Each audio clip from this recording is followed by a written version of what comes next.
Okay, everybody, welcome back. Happy Monday. Today is our 12th class. We are doing more on functions and their graphs.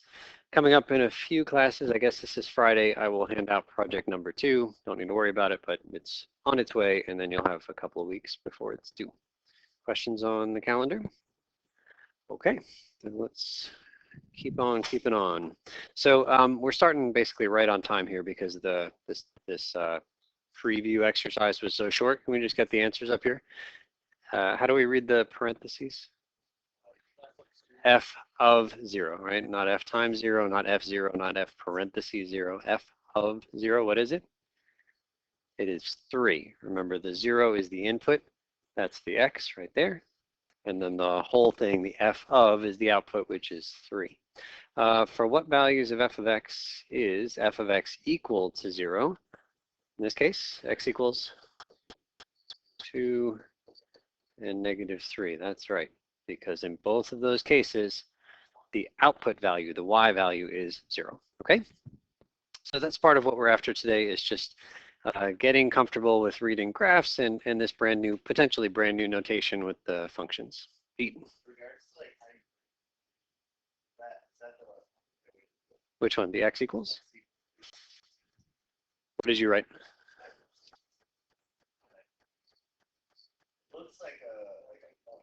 Like this? Yeah, as you say, it looks like a point, so I wouldn't be thrilled to see that. If you just listed them with a different kind of bracket, what's the kind where we just list things inside? The squiggly one? I think Pete just wants to see me struggle with writing this thing on the right-hand side. That would be okay. Yeah, but yeah, as you say, what's that? Which one? Yeah, 1x is okay. X equals -3, 2. It's good. Good. Okay. And then some vocabulary here. We call -3 and 2 the zeros of the function of f, the zeros, because they make the f of x equal to 0. And as we see, the real zeros here are the x-intercepts. Okay, so let's start in here in the demo. Domain and range, possibly words that you've seen in some other math class, but it's our first time together seeing these words here. The graph of the function y equals f of x is given below. There's the function. We could just have the f of x, but we really like having equations in mathematics, and so we'll just call it a name, and y is a really good name for that function because, as we know, the f of x represents the output, and so often calling it y is a good thing. And so it says, recall the domain of a function is the set of all inputs. All right, so did I lie? We have seen the word domain in this class. We did, because we had the division, right? And we would have to make sure we didn't divide by what number? 0, right.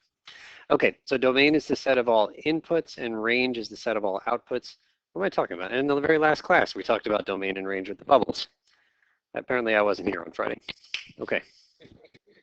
So here's a picture that's supposed to solidify the stuff we did with the bubbles. We had domain was the inputs and range was the outputs. We're on page 9. I don't have one for you right now. Hang on. Come on up here, Liam.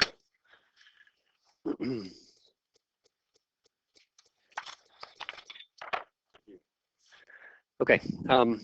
So domain and range, right. So looking at this picture, there's the graph of our original function, is this guy right in here.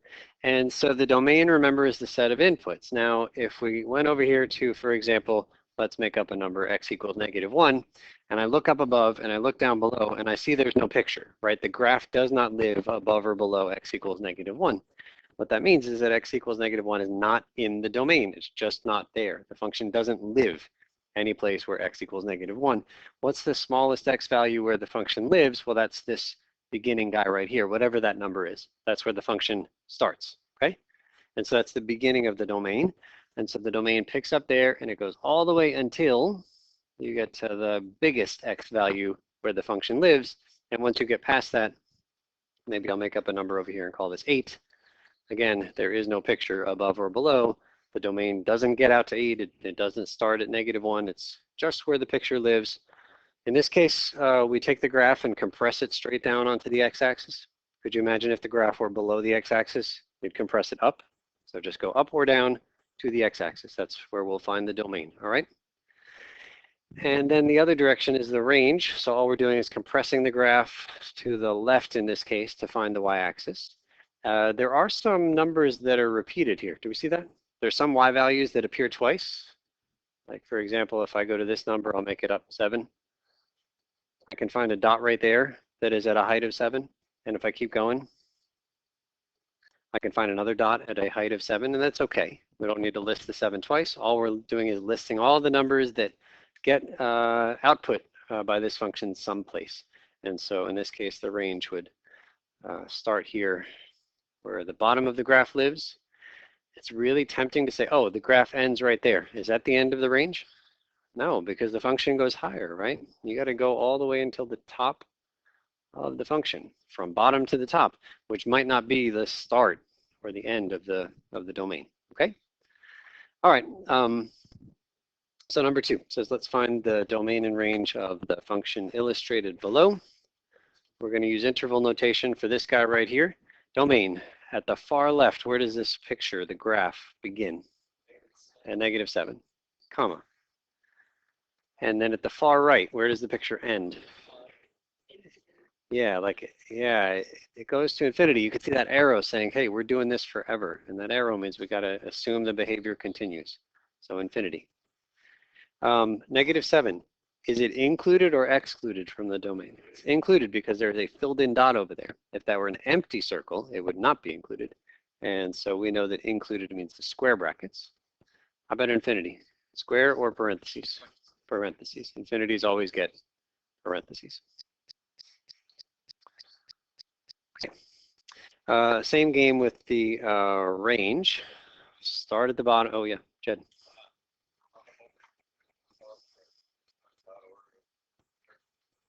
Hmm?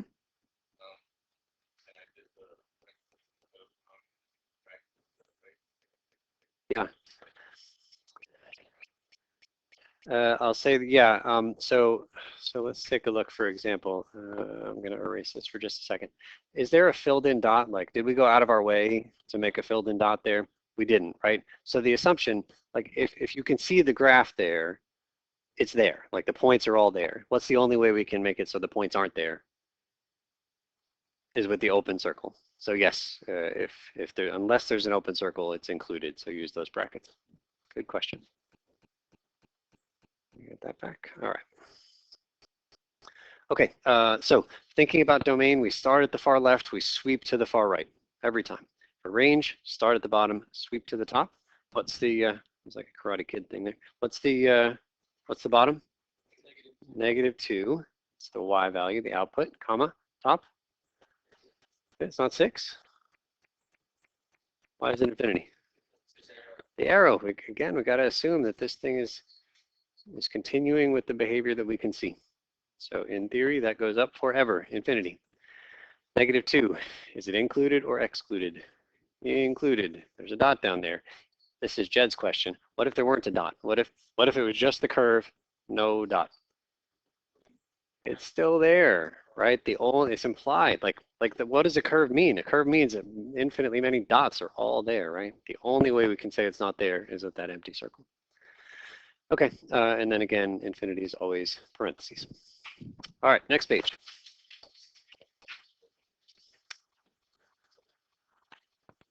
Okay, a little bit later this semester, we're going to spend some time graphing functions, drawing lots of pictures, and it turns out that if the function has symmetry, we might be able to get away with doing less work.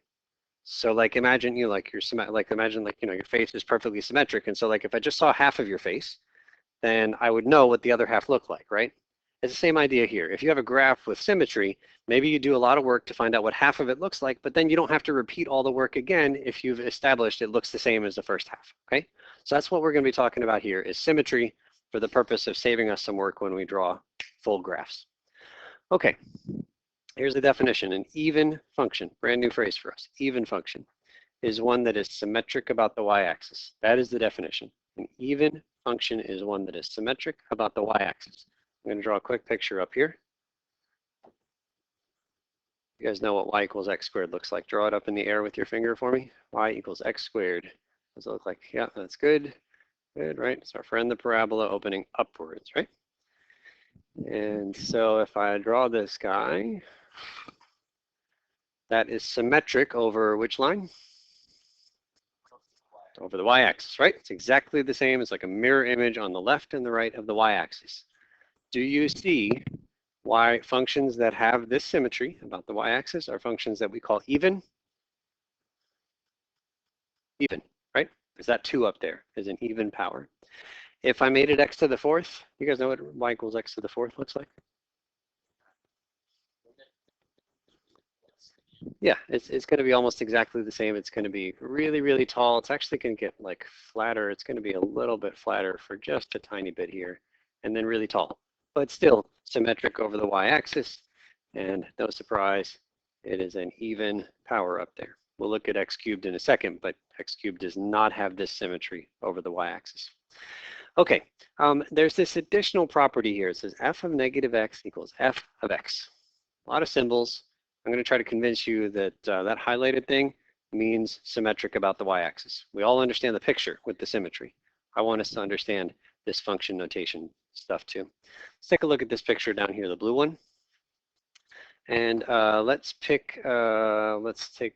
focus on this point right here, this particular x.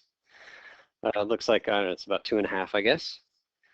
And x equals 2.5 has a partner point. If we're thinking about symmetry, then I guess I should be interested in what's happening at negative 2.5, right? Those are the symmetric partners, yeah?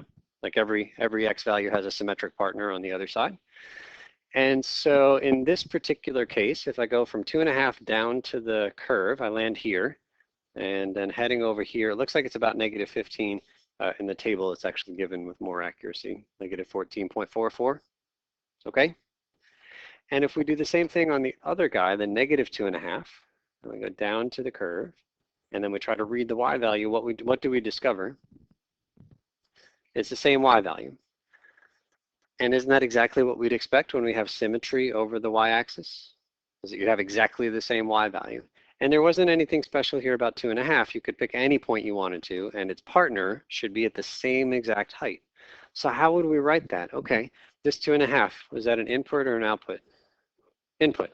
And that negative 2.5 is also an input, right? And they're exactly the same number except one's negative. So if I'm imagining trying to make this a little bit more general, I could think of this guy as being my x and the other guy as being negative x, right? Same exact number, but opposite sign. One positive, one negative. And then when we come down here and we read this number over here, well, we know that's an output value, and we know that output values are the new function notation. It's f of x. That's what that number is there, negative 14 and change in this case. And on the other hand, the output over here, I know it's the same, but I'm going to write something different. You know what I'm going to write?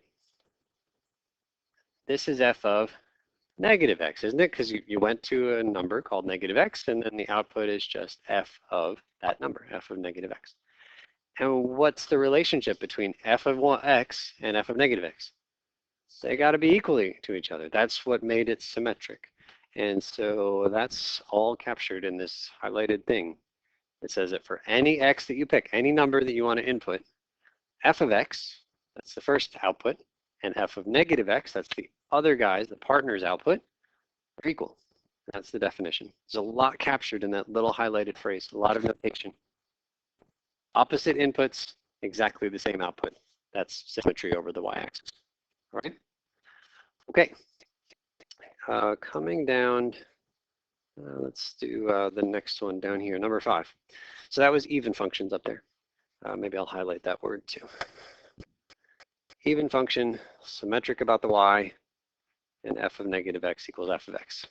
All three of those mean exactly the same thing.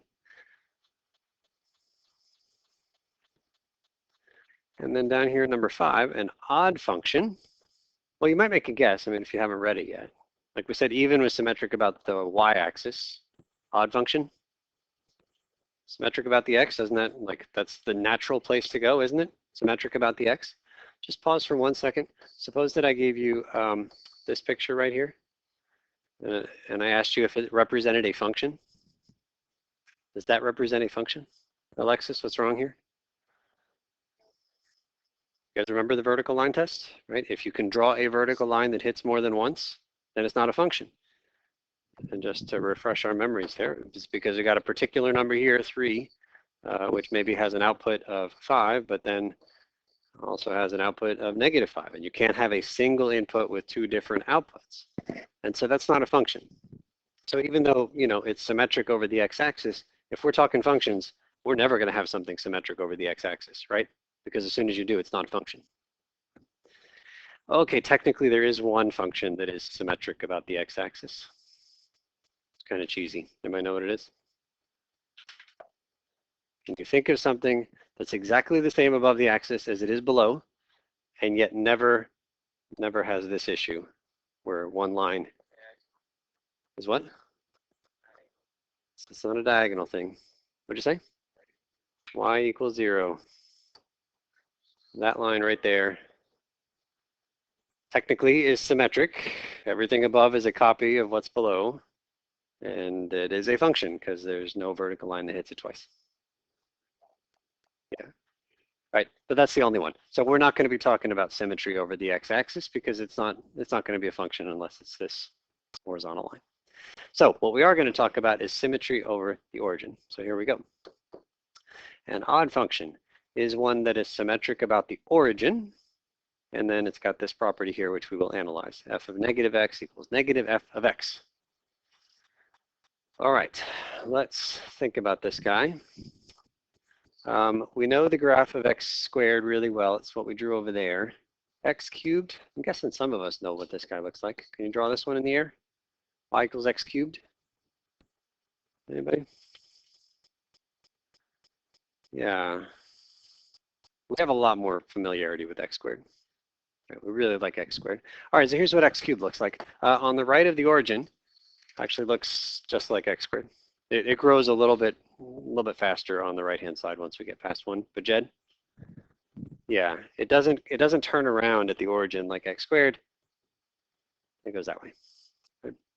So there's x cubed. Definitely not symmetric about the y-axis.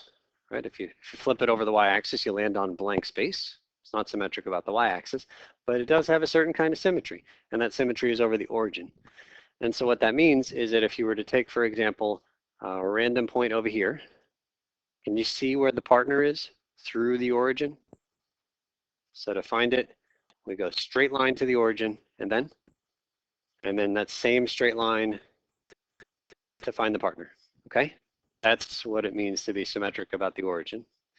All right, let's think about this guy. Suppose that we call this one here x for the partner. What am I calling it over here? That's definitely -x, agree? Okay, and if I come up here, this guy is f of x. That's just what we mean by input x and output is f of x. And then we come down here, and then we go over here. And then what's the symbol for, what is this guy? This is f of -x, right? F of x, f of -x. In the even function case, which we just looked at, these were equal. They were exactly the same y value. What are they here? They're opposites, right? They're definitely not equal. But I heard a bunch of people saying something about a negative there. It's that they're negatives of each other. They're opposites each other. And so instead of having this highlighted yellow equation, f of -x is the same as f of x, we are in a second going to have f of -x equals negative f of x to get the fact that they're opposites. And so that's what's highlighted over here in blue. F of -x is not equal to f of x, it's equal to the opposite of f of x. Okay, and so here's a numerical example down below. When you plug in 1.28, you get 12.13. When you plug in -1.28, you get -12.13. And you can see the dotted lines showing us that symmetry over the origin. Good? Okay, so our conclusion is down here. For an even function, opposite x values, x, -x, have the same y value. And so in symbols, it was this f of -x equals f of x.